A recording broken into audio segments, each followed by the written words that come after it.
Bagaimana keterangan dari ahli dan saksi yang dihadirkan hari ini di sidang gugatan sengketa Pilpres mampu meyakinkan Hakim Mahkamah Konstitusi?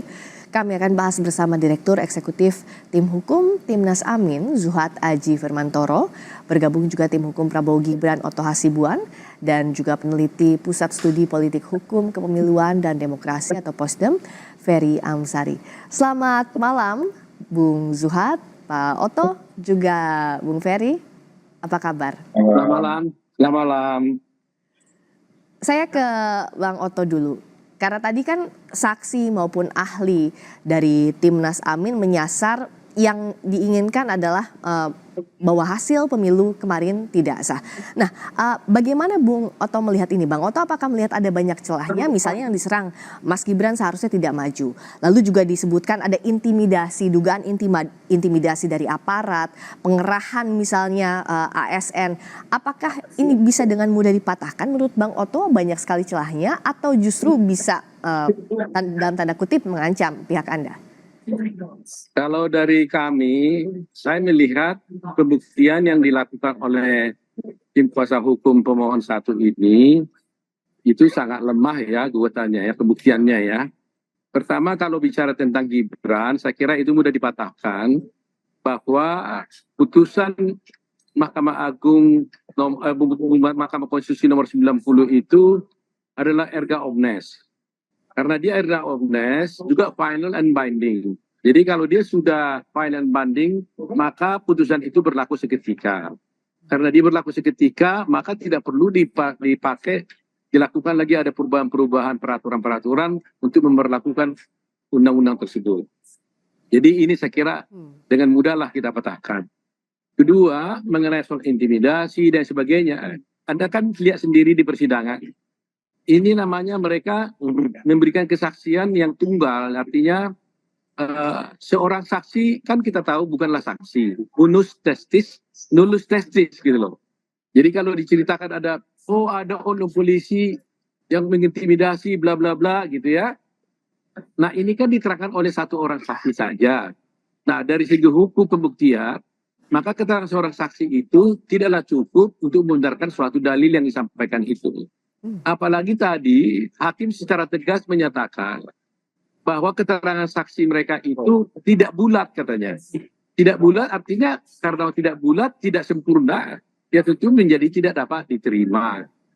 Jadi kesaksian-kesaksian yang diberikan baik saksi fakta maupun ahli itu sangat sumir sekali gitu ya. Oke. Nah coba ya gitu. Jadi umpamanya saksi ahli tentang ekonomi apa tadi itu saya lupa disebutkannya itu teorinya ya. Nah ini kan sebenarnya tidak cocok gitu ya. Dikatakan dengan berdasarkan teori kalau dengan adanya bansos maka itu berakibat adanya penambahan suara bagi pasangan 02 dan cenderung memilih 02 gara-gara ada bansos. Oke. Saya katakan teori itu tidak benar karena dengan mudah kita sampaikan kalau itu yang dimaksud, bagaimana dengan di Padang? Bagaimana dengan di Aceh? Kan di Padang dan di Aceh kan juga terima bansos. Tapi tetap juga kita 02 itu kalah gitu. Jadi berarti kan teori itu kan nggak benar dong kan gitu. Oke. Kemudian di luar negeri juga tidak ada bansos, tapi juga 02 juga menang gitu. Jadi menurut kami ya tidak terlalu sulit lah untuk mematahkan dalil-dalil mereka itu gitu. Oke, kalau Bung Zuhad melihatnya apakah ia tidak terlalu sulit untuk mematahkan dalil-dalil saksi fakta maupun ahli dari pihak Anda? Ya baik, terima kasih. Izin Bang Oto, Bang Ferry. Pertama begini, ini pengadilan kan pengadilan tata negara, bukan pengadilan perdata atau pengadilan pidana. Dia punya kekhasan tersendiri. Saya sebut contoh misalkan soal saksi. Di dalam peraturan Mahkamah Konstitusi nomor 4, pasal 41 itu di situ dijelaskan siapa saksi. Saksi itu yang pertama adalah orang yang diberi mandat. Yang kedua adalah pemantau pemilu yang tersertifikasi oleh Bawaslu. Yang ketiga baru saksi lainnya. Nah artinya kemudian ini berbeda sama sekali dengan peradilan pidana atau perdata. Saya tidak membantah bahwa saksi yang kuat itu adalah saksi yang kemudian bisa mendengar langsung, menyaksikan langsung, itu iya. Tetapi dalam konteks peradilan tata negara seperti di Mahkamah Konstitusi ini itu memiliki ciri yang tersendiri khusus gitu. Jadi pembuktian soal siapa yang mendengarkan, siapa yang menyaksikan itu bisa kita sampaikan juga tapi melalui keterangan tertulis. Anda bisa bayangkan bagaimana kita bisa mendalilkan sekian ratus, sekian ribu kejadian dalam waktu 14 hari kerja, gitu ya. Nah itu yang kemudian diatur melalui peraturan Mahkamah Konstitusi ini. Termasuk betul tidak ketika kemarin diragukan bagaimana mungkin MK bisa menghadirkan menteri karena faktanya sekarang dihadirkan menteri juga gitu.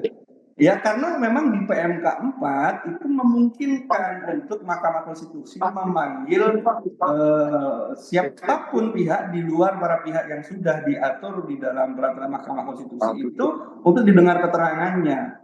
Sehingga kalaupun hari ini tadi ada yang menilai saksi kita tidak kuat dan seterusnya, bagi kami enggak. Berdasarkan perspektif kita, mendasarkan pada PMK 4, yaitu saksi yang terbaik yang kita hadirkan untuk membuktikan dalil-dalil kita.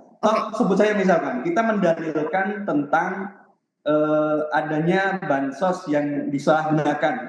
Tadi kita sudah membuktikannya dengan saksi, juga dengan ahli. Di Riau ada kepala desa yang memerintahkan saksi kita untuk mendata perolehan bansos bagi pendukung khusus bagi pendukung 02. Kita mendalilkan adanya mobilisasi kepala desa dan juga dalam kejadian itu sekaligus mendalilkan kepala desa beroperasi untuk memenangkan 02. Oke, baik. Kita juga mendalilkan adanya ASN misalnya. Tadi kita juga sudah menghadirkan saksi ASN di Madura. Kita mendalilkan ya semua dalil itu sudah tadi sudah kami tayangkan juga ya Bung Zuhad soal itu.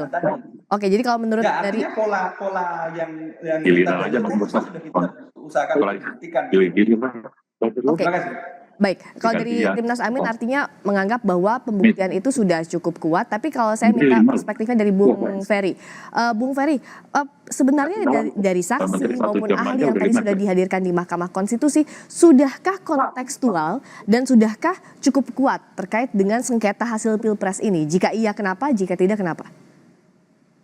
Ya, pertama kuat atau tidaknya saksi tentu berkaitan dengan dalil-dalil yang dijelaskan dan tentu sangat berbeda metode kesaksian di Mahkamah Konstitusi dengan peradilan yang lain.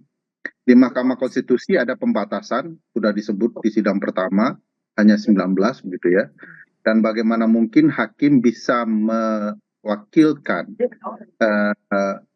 kesaksian itu dari 19 orang baik ahli, keterangan dari 19 orang baik ahli maupun saksi.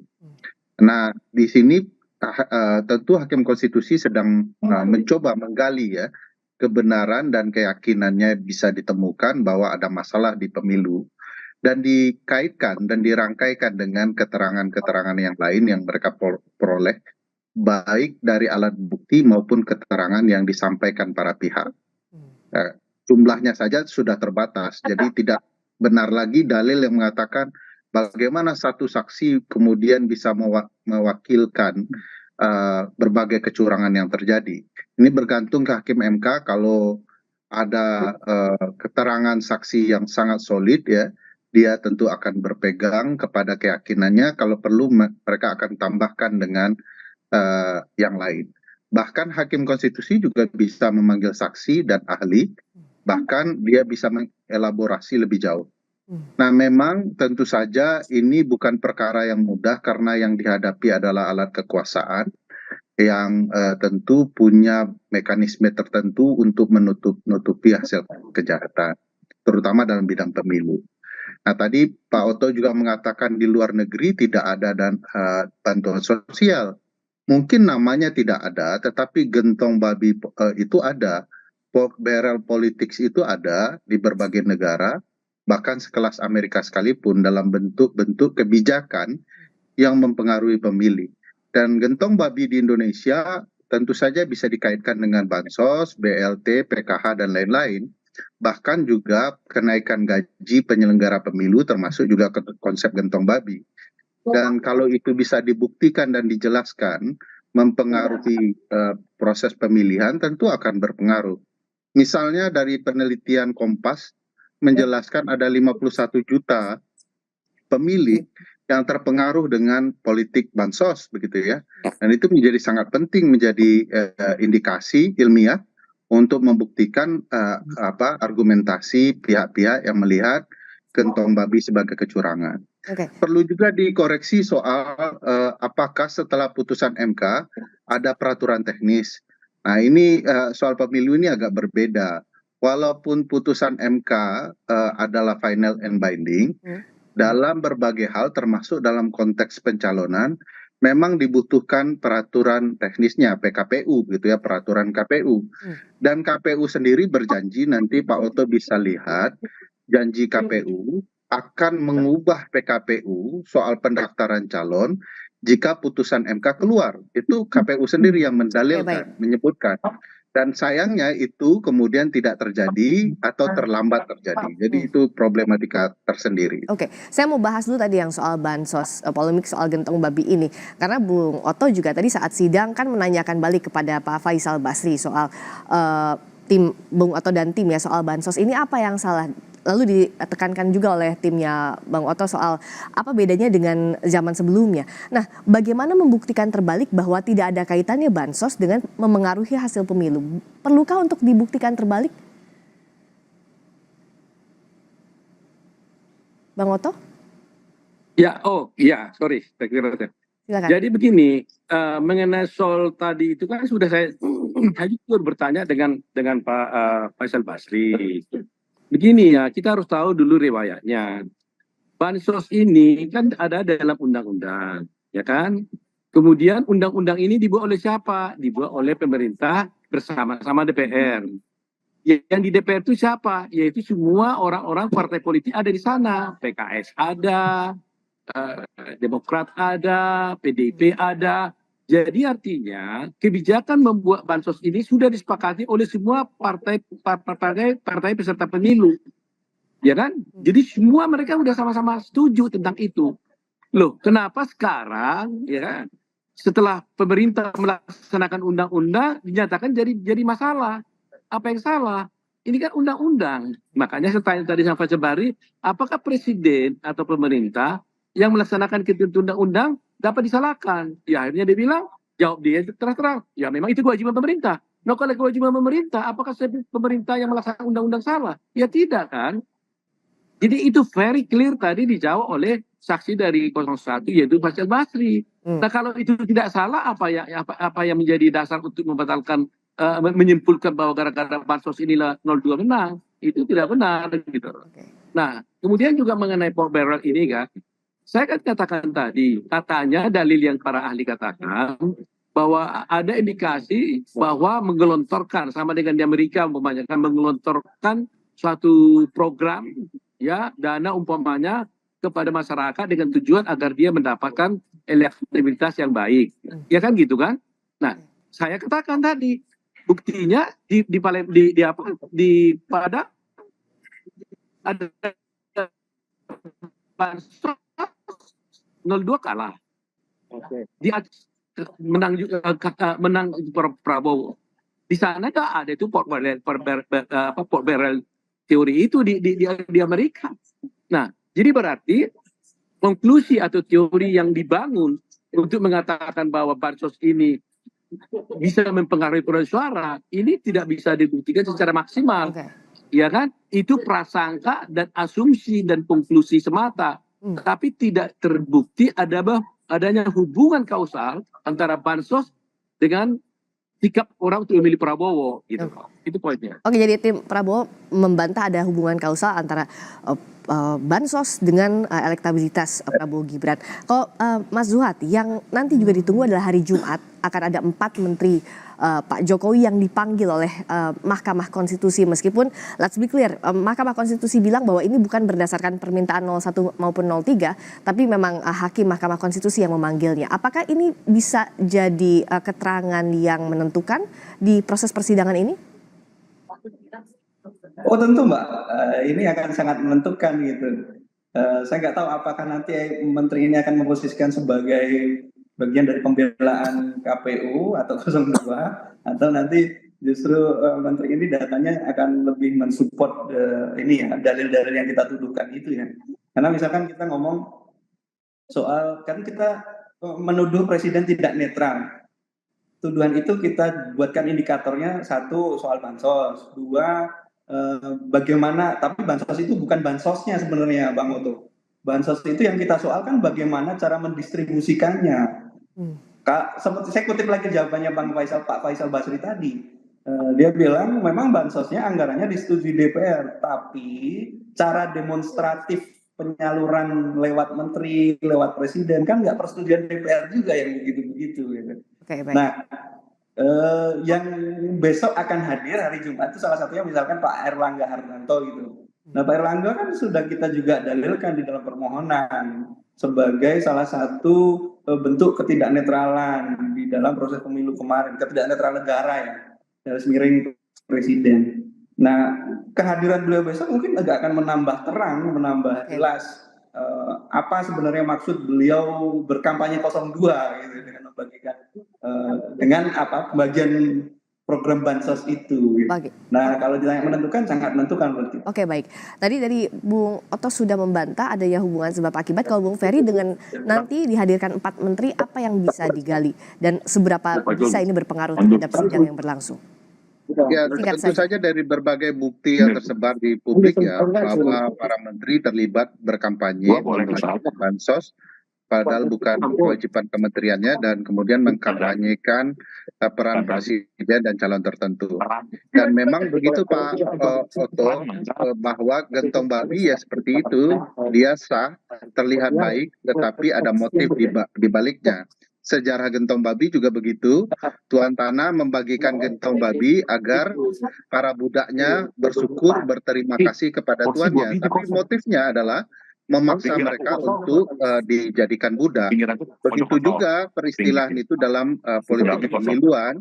Gentong babi itu seolah-olah itu adalah program, tetapi ada penyimpangan pemanfaatan dana insentif program-program tersebut untuk kepentingan keterpilihan. Itulah yang disebut gentong babi.